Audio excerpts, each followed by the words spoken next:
क्या हाल है दोस्तों। एक बार फिर से आप सभी का स्वागत है वर्चुअल लर्निंग के सीरीज़ में। और इस बार मैं ऋषि आप सभी को इस वीडियो में टेली ERP9 के अंदर डेटा को प्रिंट करना और अलग अलग तरह की वाउचर क्लासेस बनाना और उनकी ज़रूरत को समझना सिखाऊंगा।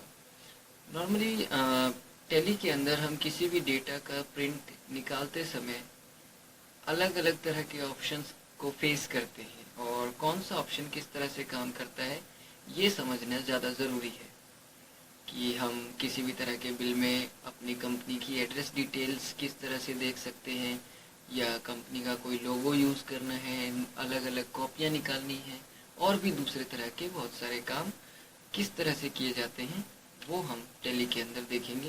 तो फिलहाल अभी इसके अंदर मैं एक कंपनी क्रिएट करता हूँ और इस बार जो कंपनी है वो हमें थोड़ा ध्यान से क्रिएट करना है। मान लीजिए ये कंपनी मैं क्रिएट करता हूँ ABC लिमिटेड नाम से, और इस कंपनी को हमने एड्रेस देना है।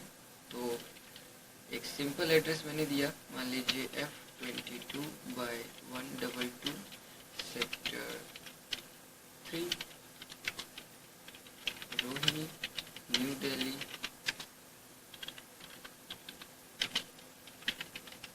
India India Delhi. ये सब डिटेल हम यहाँ पे भी भर देते हैं। फ़ोन डिटेल आप देना चाहे दे सकते हैं और मोबाइल डिटेल इस तरह से, फैक्स नंबर, या और अगर कोई दूसरी मेल आईडी डिटेल हो तो वो आप दे सकते हैं। वेबसाइट हो तो वो आप दे सकते हैं। कंपनी का स्टार्टिंग ऑफ फाइनेंशियल ईयर वो देंगे और उसके बाद आप इसे एक्सेप्ट कराएंगे। कोई पासवर्ड नहीं देना है और करेंसी डिटेल जैसे है वैसे ही रखनी है। बस मैंने एड्रेस से रिलेटेड डिटेल्स इसमें मैंने खास तौर पर दी है। और अब मान लीजिए मैं प्रिंट निकालना चाहता हूँ तो इसके लिए मैं कुछ एंट्रियाँ कर लेता हूँ। एक सेल की एंट्री करते हैं और उसके लिए मैं एक स्टॉक आइटम बना लेता हूँ। मान लीजिए ये मैंने फैन का बना लिया और यूनिट ऑफ मेजर क्रिएट कर लिए मैंने यहाँ पर पीसेज में, और इसका कुछ ओपनिंग क्वांटिटी डालते हैं। मान लीजिए मेरे पास 500 पीस पहले से ही है, तो मैं सेल करूँगा तो मेरा स्टॉक नेगेटिव नहीं होगा। इस इंटेंशन के साथ मैंने ये स्टॉक आइटम बना लिया। और अब हम यहाँ से बाहर आते हैं और सीधे वाउचर्स में सेल की एक एंट्री करते हैं। पार्टी मैंने मान लीजिए चंदर नाम से बनाया। चंदर ER नहीं, अरे छोड़ो यार, चंद्रा हो चंदर हो एक बात है। और इसको मैंने सन्ड्री डेटर में डाल दिया और आप इसे सीधे अब मेंटेन बिल वाइज डिटेल जो भी है एक्सेप्ट करा लेंगे। सिंपल सी एक एंट्री करनी है। सेल्स का लेजर बना लिया और अब मैं आइटम चुन लेता हूँ अपना। यहाँ पर फैन लिया मैंने, मान लीजिए मैंने 100 क्वांटिटी सेल की है और 4500 का, थोड़ा ज़्यादा नहीं हो गया, 450 का ये मैं सेल करता हूँ। इतने में बैठ क्या अंपायर भी खरीद सकते हैं चलिए, और अब मैंने ये एंट्री एक्सेप्ट करा ली। एक न्यू रेफरेंस दे दिया मैंने, सेल्स ऑन 1 अप्रैल, और इसे मैं एक्सेप्ट करा लेता हूँ। ये हमारा काम हो गया। अब इसके बाद मैं चाहता हूँ जो एंट्री मैंने करी इसका प्रिंट निकालना चाहता हूँ। और प्रिंट निकालने के लिए आपको यहाँ पर ये ऑप्शन दिख रहा है और इसके साथ में ही यहाँ पर P अंडरलाइन है, यानी ऑल्ट के साथ अगर आप P प्रेस करेंगे तो भी आपका काम हो जाएगा। तो मैं यहाँ पर ऑल्ट के साथ P प्रेस करता हूँ और ये सीधे मुझे प्रिंट देने के लिए दे रहा है, मतलब ऑप्शन दे रहा है यस करने के लिए। पर अगर आप यहाँ देखें तो ये और भी बहुत सारी डिटेल दे रहा है। प्रिंटर आपने चुन रखा है send to OneNote, paper type है लेटर, नंबर ऑफ कॉपी है 1, language English, printer mode neat mode है, रेंज ऑफ पेज है टू प्रिंट ऑल, और भी दूसरा paper size, paper area, print जो रिपोर्ट में जो टाइटल आएगा उसका इनवॉइस नाम होगा, विद प्रीव्यू है, और without company phone number, without company website, यानी कंपनी का फ़ोन नंबर और वेबसाइट नहीं है। तो अब मैं इसका प्रिंट देखता हूँ कैसा आ रहा है। तो देखिए सिंपल मैंने एंटर कर दिया और यहाँ पर ये मुझे दिखा रहा है कि इसका प्रिंट कैसा आ रहा है। आप चाहें तो इसको जूम करके देख सकते हैं। जूम करके देखने के लिए ऑप्शन होता है, आप देखिए यहाँ पर दिखा भी रहा है जूम का ये वाला, आप इसको ऑल्ट जेड से जूम कर सकते हैं। तो यहाँ मैं ऑल्ट जेड प्रेस करूँगा तो ये जूम हो जाएगा और जूम होने पर देखिए ये इस तरीके का दिखा रहा है। टाइटल में इनवॉइस लिखा हुआ आ रहा है और यहाँ पर मेरी पूरी डिटेल है, ईमेल आईडी है, कंपनी का नाम है, कंपनी का एड्रेस है, साथ ही अब ये मेरी तरफ से बनाकर भेजा गया बिल है और जिसने खरीदा है उसका नाम चंद्र है और इसकी कोई डिटेल नहीं है। मेरी सारी डिटेल है पर उस आदमी की कोई डिटेल नहीं है क्योंकि मैंने उसका लेजर बनाते समय डाली नहीं थी। कोई बात नहीं, अभी मैं इसकी ये सारी डिटेल भरता हूँ और भी इनवॉइस नंबर, डेट, अगर डिलीवर किया होता आपने तो वो सारी चीज़ें, सब चीज़ इसमें आ रही है। आपने क्या आइटम डाला, वो किस क्वांटिटी में, किस रेट पर, अमाउंट टोटल, अगर और आइटम डाले होते तो वो सारे भी यहाँ पर आते। और इसका वर्ड में क्या बन रहा है तो इंडियन रुपीज़ में 4500 ओनली ये बन के आ गया आपका टोटल बिल और आपके ऑथराइज सिग्नेचर हो गए। तो ये आपको we declare that this invoice show the actual price of the goods describe and that all particulars are true and correct. ये एक नॉर्मल जो बिल होता है उस तरीके का प्रिंट निकाल कर यहाँ पर आ रहा है। अब मान लीजिए मैं जैसे कि बायर्स की डिटेल डालना चाहता हूँ तो इसके लिए आपने जो बायर बनाया था यानी चंद्र, इसके लेजर में आपको ये सारी डिटेल्स डालनी होगी। मान लीजिए चंद्र जो है वो रहता है पॉकेट 2 और हाउस नंबर 34 कीर्ति नगर,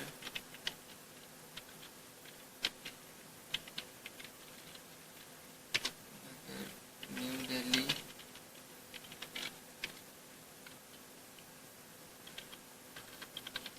और इसका पिन कोड भी हमने डाल दिया, कंट्री सिटी बाकी सब ऐसे ही है। पिन कोड में एक बार फिर से यहाँ डाल देता हूँ और भी डिटेल डालनी हो तो आप डाल सकते हैं। इन सारी डिटेल्स के बाद मैं इसको एक बार एक्सेप्ट करा लेता हूँ और एक्सेप्ट कराने के बाद अब हम इसका प्रिंट देखते हैं। ऑल्टर पी करेंगे और एंटर प्रेस कर देंगे तो अभी भी इसकी डिटेल्स नहीं दिखा रहा है क्योंकि शायद यहाँ पर इस तरफ भी ये डिटेल्स हमें भरनी होगी, वो मैंने नहीं भरी है। तो एक बार फिर से हम यहाँ डाल देते हैं जब ये पूछेगा। पॉकेट मैं भूल गया क्या था, चलिए कुछ नहीं, वो आप इसमें डाल दीजिए जो भी आपको ख्याल आए। और हाउस नंबर इसका मैंने 34 डाल दिया, कीर्ति नगर डाला हमने इसमें, न्यू दिल्ली।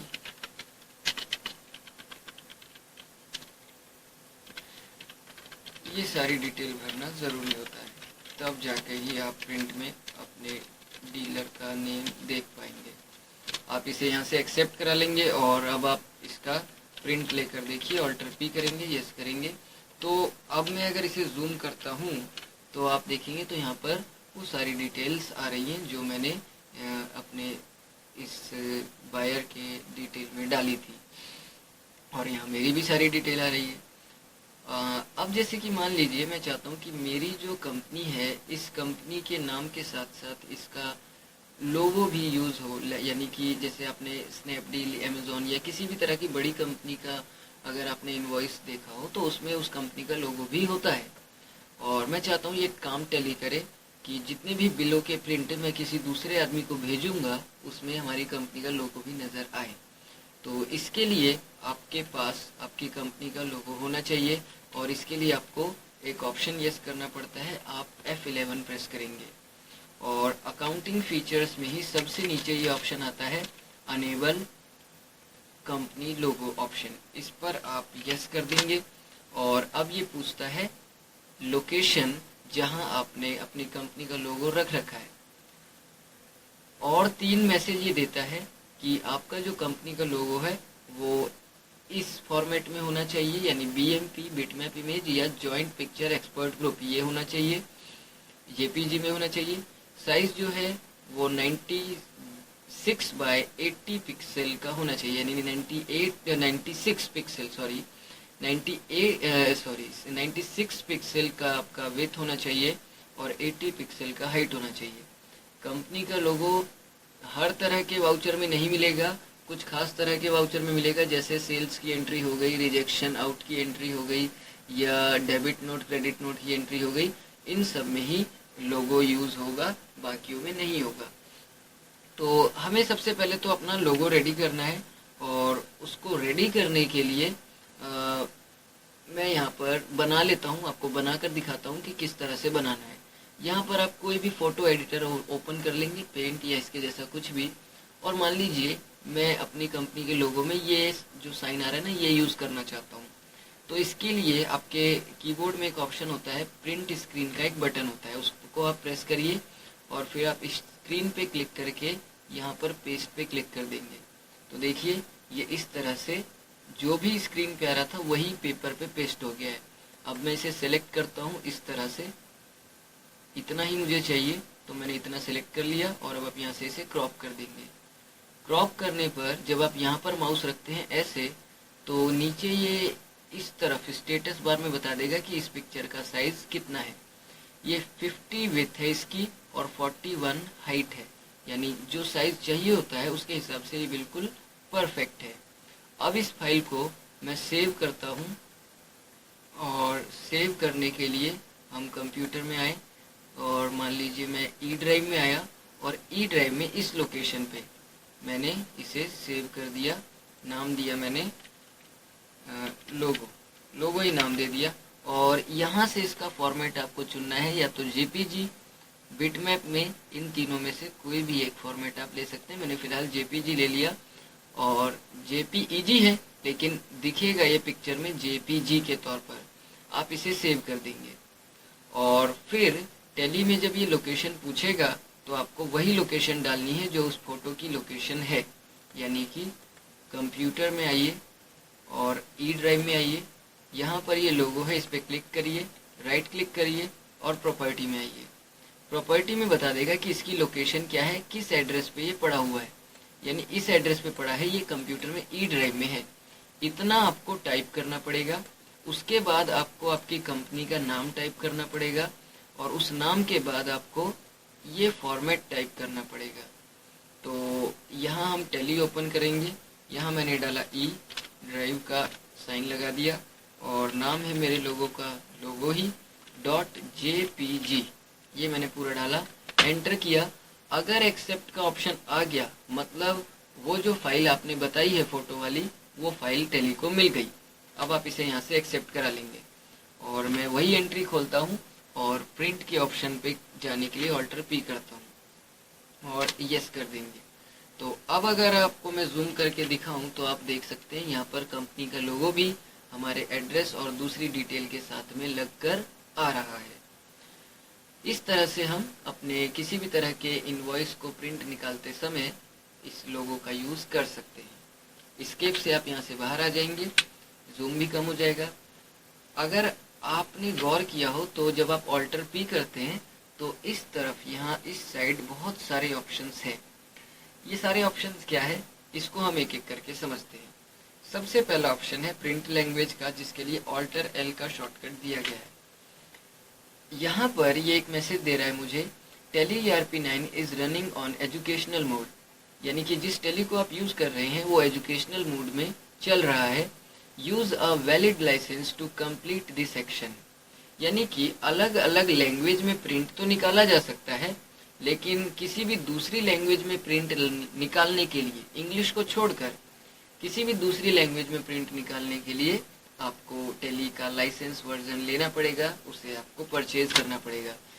तब जाकर आपको यहाँ इस तरफ बहुत सारे लैंग्वेज के ऑप्शन मिलेंगे, पर फिलहाल इसमें इंग्लिश ही है, यानी आप प्रिंट सिर्फ इंग्लिश में ही निकाल सकते हैं।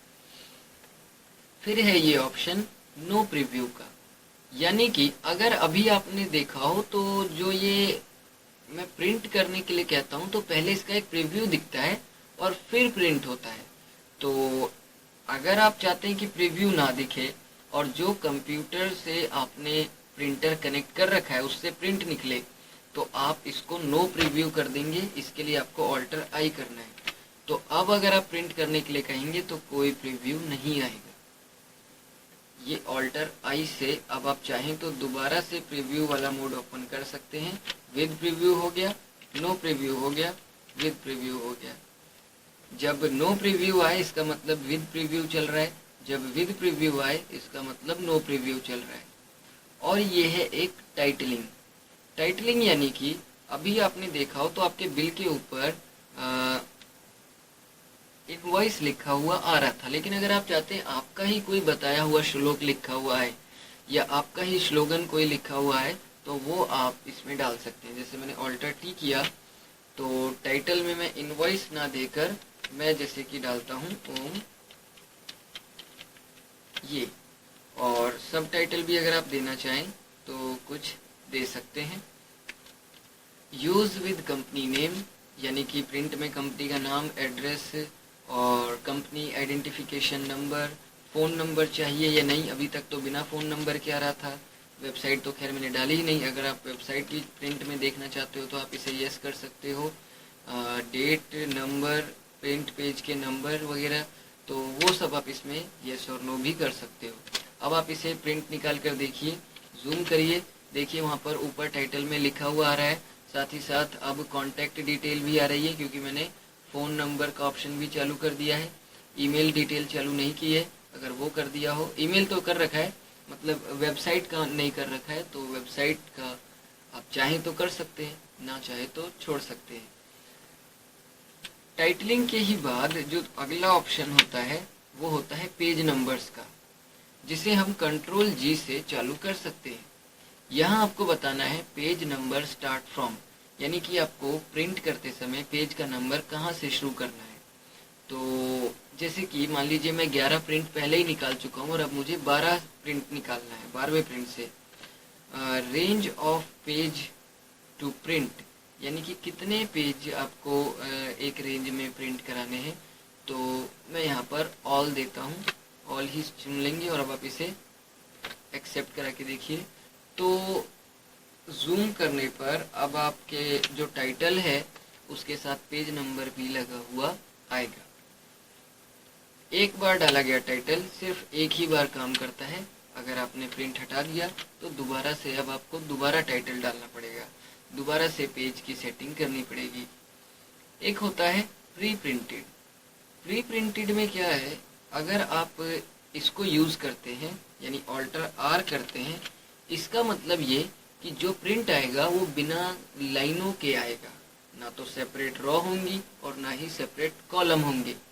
असल में ये प्रिंट तब यूज़ किया जाता है जब आपके इनवॉइस का सारा वो हिस्सा आप पहले ही प्रिंट करवा चुके हैं। जैसे कि बैंक की पासबुक में आप देखते हैं तो पहले से ही लाइनें बनी होती है और बस उसमें इस तरह से चीज़ें भर दी जाती हैं। तो वही चीज़ है यहाँ। ऐसा माना जाता है कि आपने एक ऐसा कागज़ प्रिंट करने के लिए दिया है जिस पे पहले से ही पूरा फॉर्मेट छपा होगा। बस ये सब चीज़ें, पेज नंबर, डेट और जो कस्टमर है उसका नाम और क्वांटिटी, ये सब चीज़ें भरने की ज़रूरत है। बाकी सब चीज़ें नीचे ऑलरेडी मेंशन होती है, जो हर वाउचर में सेम होती है। तो ऐसा भी अगर आप चाहते हैं तो आप ऐसा ले सकते हैं, नहीं तो आप प्री प्रिंटेड के बजाय आप इसे प्लेन प्रिंट भी ले सकते हैं। यानी ऑल्टर आर से आप इसे प्लेन प्रिंट लेंगे तो नॉर्मली ये माना जाएगा कि आपका कागज़ बिल्कुल प्लेन है और उस पर पूरा प्रिंट निकालना है। अगला है प्रिंट फॉर्मेट। इसके लिए आप ऑल्टर एफ प्रेस करेंगे। इसमें आप बता सकते हैं डॉट मैट्रिक फॉर्मेट, यानी ये आप तब यूज़ करते हैं जब आप डॉट मैट्रिक प्रिंटर यूज़ कर रहे हो। नीट मोड आप तब यूज़ करते हैं जब आप किसी भी तरीके का थर्मल प्रिंटर, इंकजेट प्रिंटर या लेज़र जेट प्रिंटर यूज़ कर रहे हो तब।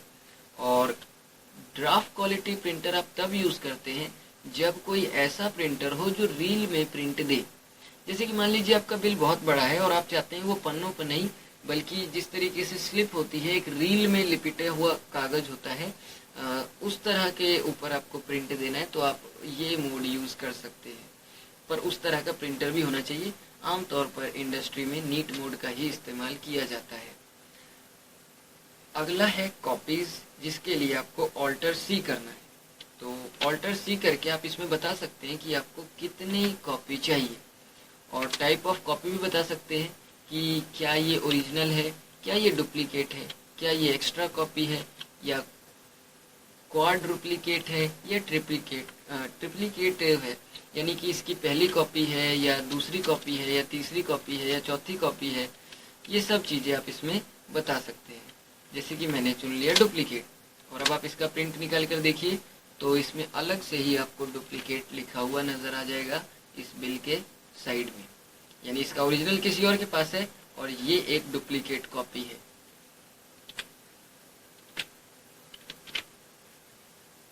एक लास्ट ऑप्शन इसके अंदर होता है सेलेक्ट प्रिंटर का, यानी कि अगर मान लीजिए आपने अपने कंप्यूटर में अलग से एक प्रिंटर लगा रखा है और आपका कंप्यूटर नेटवर्क से जुड़ा हुआ है और नेटवर्क में दूसरा प्रिंटर भी लगा है या तीसरा प्रिंटर भी लगा है, तो आप चुनिंदा प्रिंटर को सिलेक्ट करके फिर प्रिंट निकालना चाहते हैं तो आप यहाँ ऑल्टर एस करेंगे, और यहाँ जितने भी कंप्यूटर के ड्राइवर, कंप्यूटर के अंदर जितने भी अलग अलग प्रिंटरों के ड्राइवर आपने डाल रखे होंगे वो सारे यहाँ पर दिखा देगा।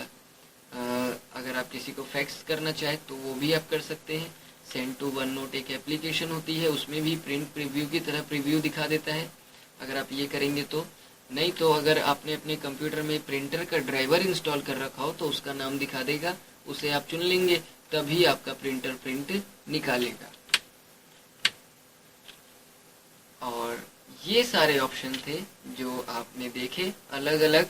अगर आप चाहें तो इन सब की सेटिंग एक ही जगह पे कर सकते हैं, वो है प्रिंटिंग की कॉन्फ़िगरेशन को ठीक करके। F12 प्रेस करिए, ये सारे ऑप्शन जो मैंने आपको एक एक करके समझाए वो सारे ऑप्शन आपको यहीं मिल जाते हैं एक ही बार में। एक ही बार में आप सारी सेटिंग करना चाहें तो वो भी आप कर सकते हैं। तो दोस्तों ये तो हमने देखा कि किस तरह से हम अलग अलग तरह के जो प्रिंटिंग के काम है उनको हम कर सकते हैं। अब जो हमारा टॉपिक है वो है वाउचर क्लास को समझना। हालांकि इस पे मैं आप लोगों को काम पहले भी करा चुका हूँ, लेकिन एक बार फिर से मैं आप लोगों को बता दूं कि वाउचर क्लास क्यों होते हैं और इसकी ज़रूरत हमें क्यों पड़ती है। तो नॉर्मली मैं इसको आपको एक एग्जाम्पल के थ्रू समझाना चाहता हूँ। इसको समझने के लिए हम सेल की एंट्री का एग्जाम्पल लेते हैं या परचेज की एंट्री का एग्जाम्पल लेते हैं। जैसे कि मान लीजिए आपको सेल करनी होती है, और कई बारी कैश में सेल करनी होती है और कई बारी क्रेडिट में सेल करनी होती है। कई बारी आप उन लोगों को माल बेचते हैं जो आपके डेटर्स हैं, और कई बारी आप उन लोगों को माल बेचते हैं जो आपके क्रेडिटर्स हैं। या मान लीजिए कई बारी आप उन लोगों को माल बेचते हैं जो दिल्ली में है, और कई बारी आप उन लोगों को माल बेचते हैं जो हरियाणा में है। तो हम क्या चाहते हैं कि भाई मैं क्या करना चाहता हूँ, मैं एक ही सेल का वाउचर यूज़ नहीं करना चाहता। मैं सेल के अंदर अलग अलग सेक्शन बनाना चाहता हूँ कि भाई अगर कैश में सेल किया जा रहा है तो एंट्री करते समय पार्टी नेम में सिर्फ कैश ही दिखाए। अगर क्रेडिट में सेल किया जा रहा है और उसमें भी डेटर, किसी डेटर को, तो उसके लिए हम वाली क्लास खोल लें और उसमें जब पार्टी नेम डालने जाएं तो फालतू की चीज़ें ना दिखाए, सिर्फ डेटर्स लोगों के नाम दिखाए। अगर मैं किसी को किसी क्रेडिटर को सेल करता हूँ तो उसके लिए मैं एक अलग से क्लास बना लूँ और उसमें सिर्फ क्रेडिटर लोगों के ही नाम दिखाए, डेटर का नाम ना दिखाए। इस तरीके का काम करना है तो उसके लिए हम क्लासें बनाते हैं। यानी कि आपको आना है इन्वेंट्री इन्फो में, और आपको आना है वाउचर टाइप में, फिर आपको आना है ऑल्टर में, और यहाँ आप आए सेल्स में, यानी सेल का जो वाउचर है उसके अंदर मुझे क्लास बनानी है। और सबसे पहली क्लास मैंने बनाई कैश सेल्स के लिए, एंटर किया। अब इसके अंदर ही पूछता है एक्सक्लूड दिस ग्रुप, यानी कि इस वाउचर में एंट्री करने के टाइम आप कौन कौन सी ग्रुप के लेजर को बाहर रखना चाहेंगे। तो ऐसा है, मैं यहाँ से बाहर रखता हूँ bank OCC account, branch and division, bank account नहीं, branch and division, sundry creditor और sundry debtor, end of list. और अब है इंक्लूड दिस ग्रुप। एंट्री करते समय इस वाउचर में आपको कौन कौन से ग्रुप के लेजर्स देखने हैं, इंक्लूड करने हैं। तो मैंने कहा बैंक अकाउंट और फिर मैंने कहा cash account, and of list. फिर आप यहाँ पर एक डिफ़ॉल्ट लेजर बता दीजिए। जैसे अगर आप सेल वाउचर में एंट्री करते हैं तो सेल्स का लेजर पूछता है तो आप सेल्स का ही लेजर डालते हैं और कुछ तो डाला नहीं जाता। तो उसमें क्या आना चाहिए, एक डिफ़ॉल्ट आप बता दीजिए तो उसमें सेल्स आएगा, एंट्री के टाइम आपसे पूछेगा नहीं। और अब आप इसे एक्सेप्ट करा लेंगे। अगला मैंने बना दिया क्रेडिट फॉर क्रेडिटर, यानी क्रेडिट सेल्स फॉर क्रेडिटर, मैं ये डाल देता हूँ। यानी कि अगर कोई क्रेडिट सेल करेगा और वो क्रेडिटर ही कर रहा है, मैं उसको सेल कर रहा हूँ, वो मुझसे खरीद रहा है, तो उसके लिए मैंने बैंक अकाउंट बाहर किया, bank OCC account, branch and division, cash in hand और सन्ड्री डेटर, इन सबको बाहर कर दिया और इंक्लूड किया सिर्फ सन्ड्री क्रेडिटर को। एंड ऑफ लिस्ट सेल्स का लेजर, और अब आप इसे एक्सेप्ट करा लोगे। और फिर मैंने कहा क्रेडिट सेल्स फॉर डेटर, और इसमें मैंने branch and division, bank account, ये सारी चीज़ें, क्रेडिटर, सबको बाहर कर दिया और जोड़ा है, इंक्लूड किया है सिर्फ डेटर को। एंड ऑफ लिस्ट सेल्स का लेजर, और इसे आप एक्सेप्ट करा लोगे और ये आपने एक्सेप्ट करा लिया। अब मान लीजिए मैं एक सेल की एंट्री करता हूँ और वाउचर खोलकर F8 करता हूँ। तो अगर आपको सिंपल सेल की एंट्री करनी है तो आप कर सकते हो। अगर आप कैश सेल कर रहे हैं तो आप ये वाउचर यूज़ कर सकते हैं, ये भी कर सकते हैं। क्रेडिट सेल कर रहे हैं क्रेडिटर को तो आप ये वाउचर यूज़ कर सकते हैं, और अगर आप डेटर को क्रेडिट सेल कर रहे हैं तो आप ये वाउचर यूज़ कर सकते हैं। मान लीजिए मैं कैश सेल कर रहा हूँ, तो अब जब आप पार्टी डालने आएंगे तो यहाँ पर सिर्फ आपको कैश ही दिखाएगा, और मैंने आइटम वगैरह बताना है तो मैं बता सकता हूँ। या अगर मान लीजिए मैं फिर से F8 करता हूँ और मैंने चुना क्रेडिट सेल्स फॉर क्रेडिटर, तो यहाँ पार्टी नेम में अभी तो कुछ नहीं दिखा रहा है, पर मैं 2 लेजर बनाता हूँ। मैंने एक बनाया रोहन के नाम से और इसको मैंने सन्ड्री डेटर में डाल दिया, एक्सेप्ट करा लेंगे। फिर मैंने दोबारा ऑल्टर सी किया, फिर एक मैंने बना लिया फरहान के नाम से और इसको मैंने सन्ड्री क्रेडिटर में डाल दिया, इसे आप एक्सेप्ट करा लोगे। फिर मैंने एक दोबारा से ऑल्टर सी किया और इसको मैंने रस्तोगी नाम से बना लिया और इसे मैंने सन्ड्री क्रेडिटर में ही डाला है। अब आप इसे एक्सेप्ट करा लीजिए। यहाँ पर अगर आप देखें तो अब आपको सिर्फ फरहान और रस्तोगी ही दिख रहा है, क्योंकि मैंने जो क्लास खोली है वो है क्रेडिट सेल फॉर क्रेडिटर, तो इस वजह से आपको सिर्फ क्रेडिटर के ही नाम दिखाएगा, क्योंकि मैंने इंक्लूड ही उन्हीं को किया है। अगर मैं यहाँ पर खोलूँ क्रेडिट सेल फॉर डेटर्स, तो अब यहाँ पार्टी नेम में मुझे सिर्फ डेटर्स के ही नाम दिखाएगा, क्रेडिटर्स के नाम नहीं दिखाएगा। तो इस तरह से हम अपने काम को अगर आसान करना चाहें और कन्फ्यूज़न को थोड़ा दूर करना चाहें, मान लीजिए आपके पास बहुत सारी पार्टियां हैं और ऐसे में फिर आप बार बार कंफ्यूज होते हैं, डेटर वाला किशन अलग है, क्रेडिटर वाला किशन अलग है, और भी दूसरे तरह के काम में कैश सेल करनी है तो कैश के लेजर को चुनने के लिए आपको काफ़ी नीचे आना पड़ता है, ऐसा कुछ। तो ऐसे में आप अलग अलग क्लास बना सकते हैं और अपने काम को आप क्लासिफाई कर सकते हैं, जिससे कि काम थोड़ा जल्दी से हो सके। वाउचर क्लास बनाने का एक मेन पर्पस तो यही होता है। तो दोस्तों ये थे आज की हमारी इस क्लास के टॉपिक्स, जिसमें मैंने आप लोगों को डेटा प्रिंट करना, किसी भी तरह के सेल्स वाउचर का मैंने आपको दिखाया, और सेल्स में मैंने आपको क्लास बनाकर दिखाई सेल्स वाउचर की। इसी तरह से आप दूसरे तरह के वाउचर में भी क्लास बना सकते हैं। मेरा पर्पस तो था इंक्लूड दिस ग्रुप और एक्सक्लूड दिस ग्रुप का मतलब समझाना। तो इसी तरह की वीडियोस में हम आगे मिलते रहेंगे। फिलहाल इस वीडियो को देखने के लिए थैंक्स। मिलते हैं अगले वीडियो में।